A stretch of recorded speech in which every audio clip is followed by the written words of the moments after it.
So you want to work on your hands, maybe build up some better speed, some mobility, consistency, work on your molar whip a little bit.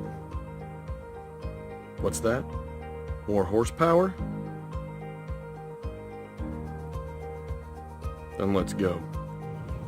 So here's the pattern. It alternates right hand to left hand. 1 note, 2 note, 3 notes, 4 notes, 3, 2, 1.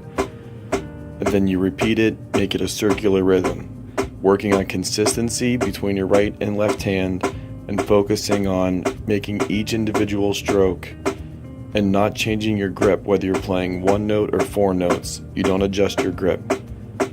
Later it's going to get faster and you'll move from the normal stroke to the molar whip. And after this video, I'll explain how to play that and how to work on it.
First half of the exercise, everything is a stroke and your hand should not change shape. That's what's important. It's going to be a good wrist workout. Naturally, with anything when it comes to drums, the faster you go, the gears that generate the speed are going to have to get smaller and smaller. So when it comes to speeding up and going faster than you can actually wrist out an actual stroke, you need to incorporate other techniques, and this is where the molar whip comes in handy. No pun intended.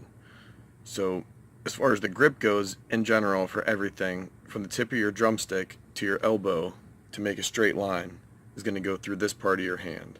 So that's what your hand should always look like. Now when we're speeding up in this process and doing the molar whip, it's going to be a stroke, and my hand plays down, and the stick is rebounding. I let the stick bounce, and then as I close my hand and pick the stick up, it strikes again. So we're working with the mechanics of when your hand is above the plane of your wrist, it naturally wants to close. And when it's below, it's open. So we work with that. I play a stroke, let it bounce, and then pick it up. The only thing that changes from 2 notes to 3 notes to 4 notes is how many times it bounces before you lift it up.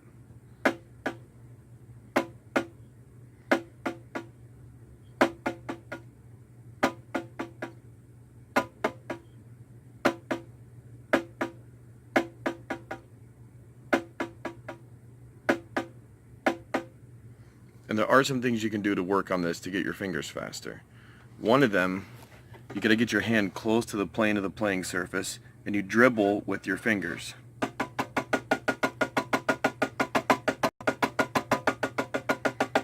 That gets your fingers faster. And so they can all move at the same time, because you don't want to be removing your fingers from the stick while you're playing. And there's another important thing, and that is if your grip is tight or if your grip is loose.